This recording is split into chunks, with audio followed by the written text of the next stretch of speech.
Buenas tardes, mis amados. Nuevamente estoy con ustedes para compartir la palabra de Dios, que viva y eficaz. ¿Sí? El Señor Jesús dijo, mis palabras son espíritu y son vida. El apóstol Pedro dijo, Señor, ¿a quién iremos? Tú tienes palabra de vida eterna. Y nosotros hemos creído y conocido que tú eres el Cristo, el Hijo del Dios viviente. ¡Qué maravilla! Saber que el Señor Jesús tiene palabra de vida eterna. Y eso es lo que estamos compartiendo. Que la palabra de nuestro Dios es eterna. Jesús mismo dijo, el cielo y la tierra pasará, pero mi palabra no pasará. Alabado sea nuestro Señor.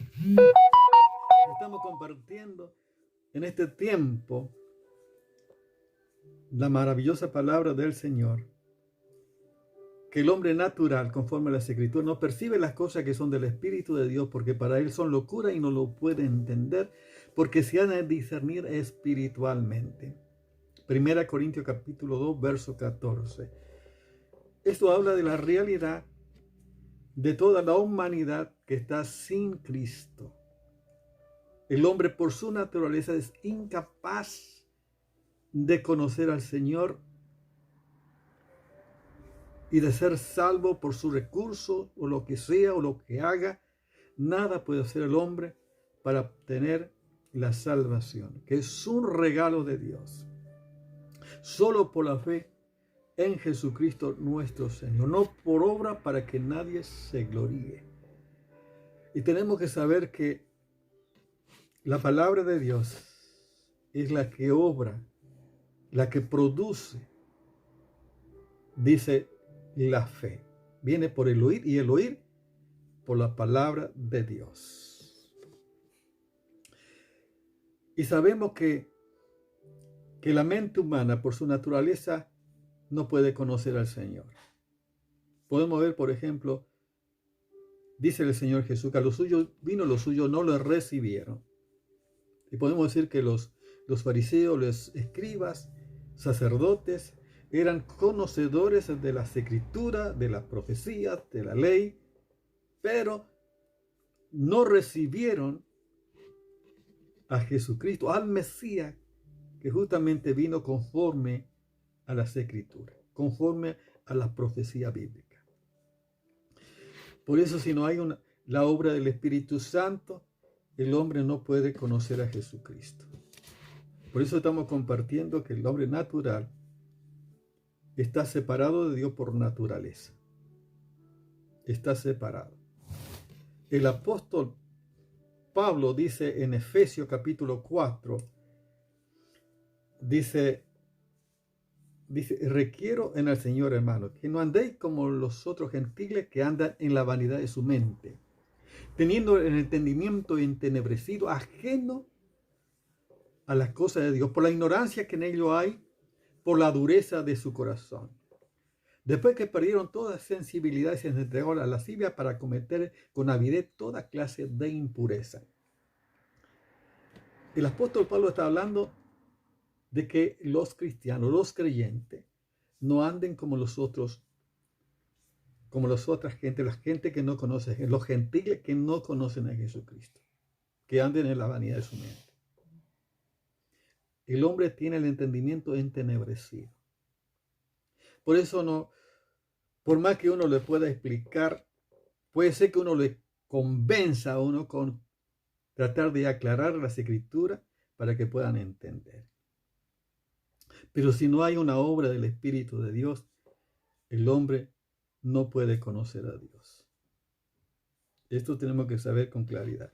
Muchas veces uno puede leer distintas traducciones de la Biblia para conocer, entender, pero hay traducciones que quitan contenido a las escrituras. Por eso yo puedo leer varias versiones, pero me sigo quedando con la que siempre, con la Reina Valera, porque tiene mejor contenido, hay más nutrición, es palabra de Dios. A veces uno por querer aclarar le quita contenido. ¿sí? Y yo pienso que la palabra de Dios es la que convierte el alma, amén, la que convierte. Y yo tengo que declarar la palabra maravillosa del Señor. Fíjense en que los judíos, los líderes, los escribas, teniendo conocimiento inclusive, no recibieron al Mesías. Por eso tenemos que saber que solo la obra del Espíritu Santo. Por eso el Señor dijo, cuando venga el Espíritu Santo, Él convencerá al mundo de pecado, de justicia y de juicio. O sea que el Espíritu Santo es el que convierte, el que convence, el que convierte para que una persona sea salva. Y la obra del Señor. Solamente somos instrumentos de Dios para comunicar la verdad de Dios en este tiempo maravilloso. Pero tenemos que saber que como cristianos nosotros tenemos lucha, tenemos dos naturalezas. Uno dice, ¿cómo es posible? No me basta con una. Tenemos, según la palabra de Dios, tenemos dos naturalezas. Tenemos la naturaleza carnal y la naturaleza espiritual. Porque estamos en este cuerpo y mientras estemos en este cuerpo, vamos a tener estas dos naturalezas que va a ser una lucha constante hasta que partamos de este mundo o venga el Señor Jesús para llevarnos a su presencia. Y lo cual estamos esperando, la venida del Señor Jesús, que puede ocurrir en cualquier momento. Jesús viene a buscar a su iglesia. Jesús viene por su iglesia. Por todos los que han aceptado a Jesús como su Señor y Salvador. Jesús viene a buscar.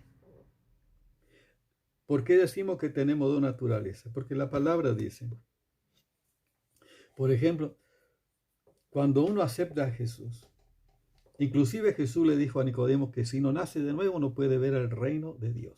O sea, está hablando que tiene que nacer de nuevo. Está hablando de una naturaleza nueva. Aún Nicodemo, con todo el conocimiento que tenía, siendo una persona buena, intachable, religioso, miembro del Sanedrín, maestro de Israel, no podía entender la palabra de Jesús, de que él tenía que nacer de nuevo. Cuando aceptamos al Señor Jesús en nuestros corazones, nosotros tenemos una nueva naturaleza por la palabra de Dios. Esto no es que uno dice porque nos dice la palabra de Dios. El Evangelio según San Juan. Fíjense lo que dice la palabra de Dios. Verso 11 al 13 para que ustedes vean, como dijo, a los suyos vino, los suyos no le recibieron. Mas a todos los que le recibieron, a los que creen en su nombre, les dio potestad de ser hechos hijos de Dios, los cuales no son engendrados de sangre, ni de voluntad de carne, ni de voluntad de varón, sino de Dios. Es la obra del Espíritu Santo en nuestra vida. Allí, cuando aceptamos a Jesucristo, comienza una nueva vida en nosotros, comienza la nueva naturaleza espiritual. Es la naturaleza. A veces es imposible que uno pueda explicar, razonar, poder explicar a una persona, porque son del Espíritu de Dios, son milagros que el hombre no puede entender.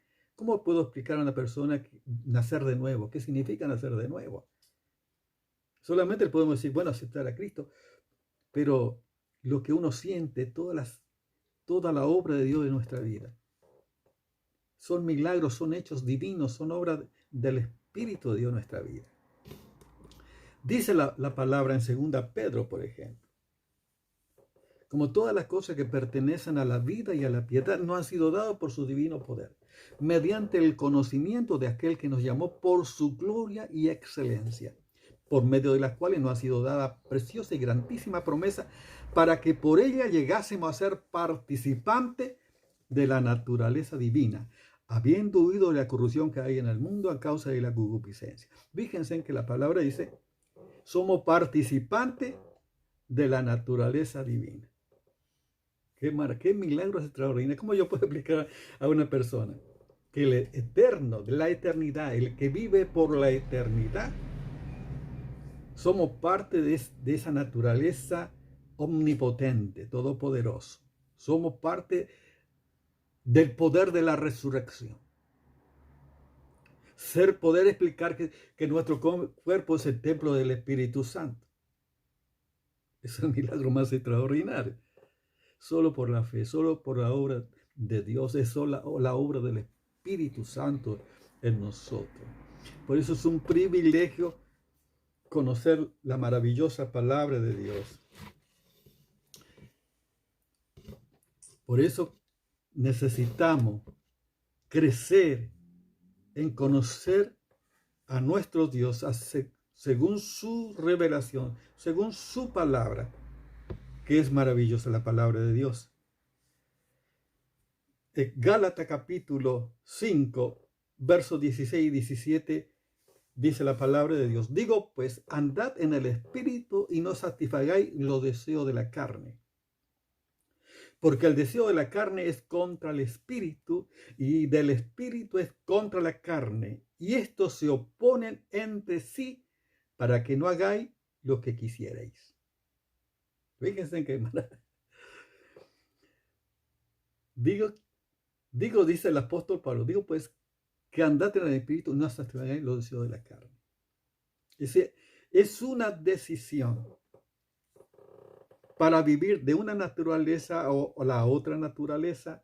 Uno decide cotidianamente qué calidad de vida quiere estar llevando a cabo. Uno decide. Pero para tomar una buena decisión, uno necesita tener el conocimiento, por eso, de las Escrituras.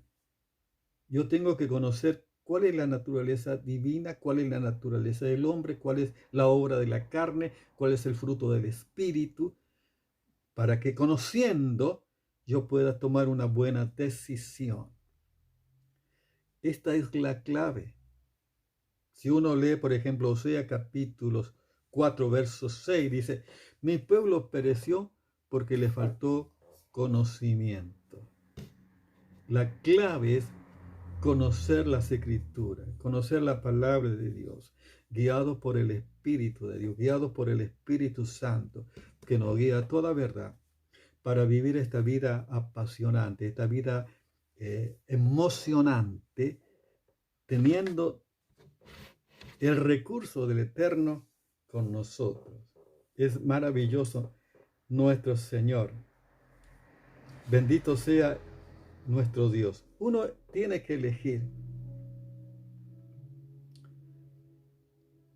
Fíjense que el Evangelio según San Juan, capítulo 10, verso 10, dice: el ladrón no viene sino para hurtar, matar y destruir.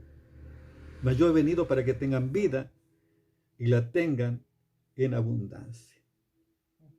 Fíjense, aún sabiendo uno que Jesús vino para dar vida, aún mucho conociendo esta verdad, dejan que el enemigo estropee su vida.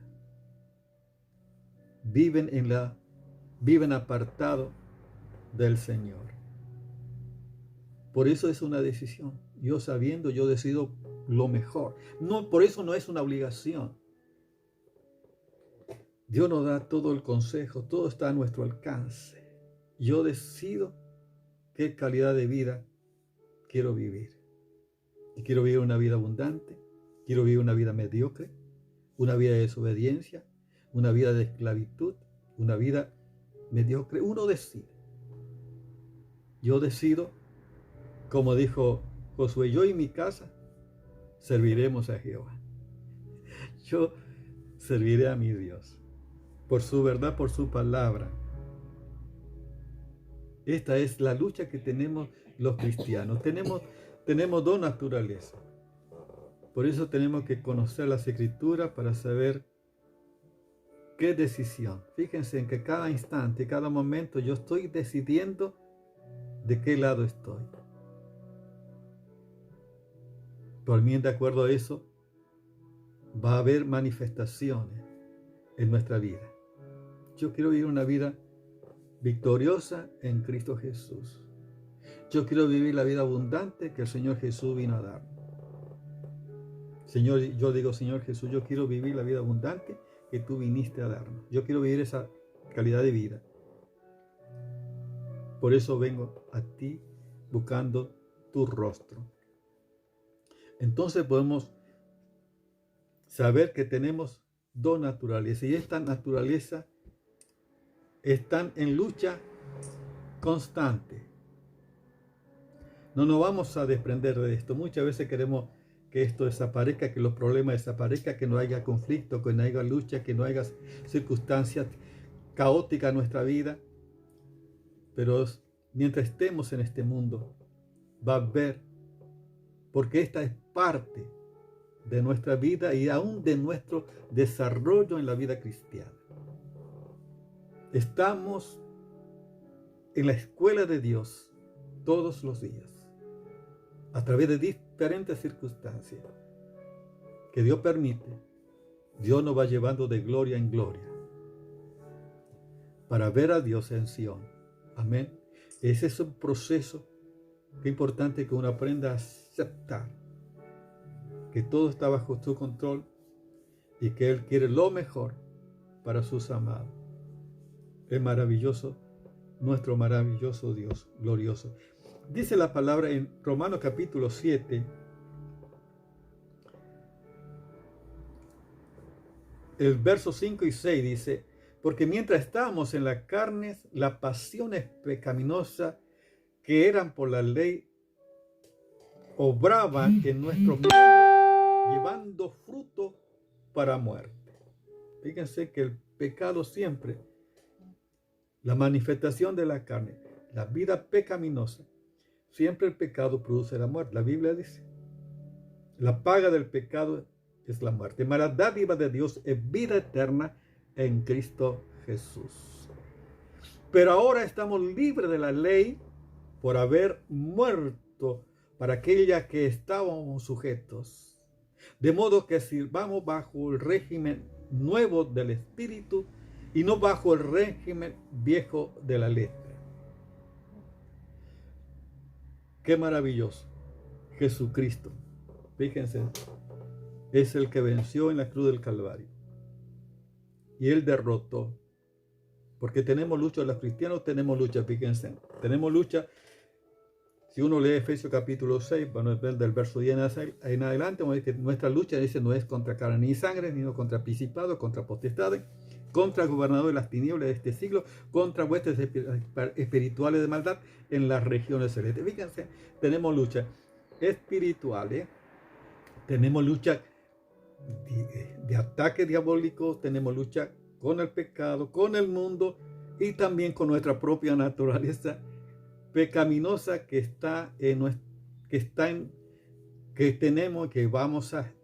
siempre va a estar con nosotros, nos va a acompañar hasta que dejemos este cuerpo. Pero qué bueno que tenemos de parte de Dios el recurso para vivir la vida gloriosa en Cristo Jesús. Fíjense, Romanos capítulo 8, verso 13, dice así la palabra de Dios: porque si viví conforme a la carne, moriréis. Fíjense lo que produce la carne. Si viví conforme a la carne, moriréis. Mas si por el Espíritu hacéis morir las obras de las carnes, viviréis. Fíjense cómo uno está tomando decisiones cotidianamente. Ahora saber cuál es la obra de la carne, cuál es la manifestación del Espíritu. Y eso vamos a estar viendo para saber cómo vivir una vida victoriosa en Cristo Jesús, nuestro Señor. Dios no nos llamó para que vivamos una vida mediocre, una vida en derrota. Dios nos llamó para que tengamos vida y una vida abundante, una vida victoriosa. Dios no nos llamó para volver atrás. Dios nos llamó para conquistar, para avanzar, para lograr el objetivo que Él tiene para nuestra vida. El plan perfecto, perfecto. Todo lo que dio mi Padre eterno, el Padre de gloria, todo lo que hace es perfecto. Por eso yo quiero estar en su mano, porque yo sé que Él va a lograr su objetivo maravilloso y que llegará a feliz término su plan en mí. Por eso yo le doy toda la gloria. Y quiero decirte que si tú no has tomado una decisión por Jesucristo, esta es tu oportunidad de recibir a Jesús como tu Señor y Salvador. Es la mejor decisión que puedas tomar porque tiene que ver con la eternidad. Porque aceptar a Cristo es aceptar la vida eterna, aceptar el reino de Dios en tu vida. Yo quiero guiarte en una oración. Ora conmigo de esta manera. Señor Jesús, gracias porque moriste en la cruz del Calvario y cargaste allí todos mis pecados. Yo te acepto ahora como mi Señor y Salvador. Señor, ven a mi vida. Gobierna todo mi ser, espíritu, alma y cuerpo, todo mi ser, Señor. Gobierna. Señor, anota mi nombre en el libro de la vida y te doy gracias, Señor. En tu nombre, amén. Y Padre, yo te ruego que bendiga a cada uno de mis hermanos, a tus amados, Señor. Gracias te doy, Señor, por tu iglesia, por tus hijos que te aman y te buscan en este tiempo. Yo te pido que tú les bendigas, Señor. Te pido que pongas tu mano sobre aquel que tiene alguna necesidad, Señor, de sanidad, de provisión. Yo te ruego que tú le bendiga en este tiempo, Señor. Bendice a tu pueblo, bendice a tus amados, Señor. Yo te doy gracias, Padre, porque sé que tú lo harás. Porque eres bueno, Señor. Y gracias, porque tú dijiste que siempre estará con nosotros hasta el fin del mundo. Amén. Dios te bendice.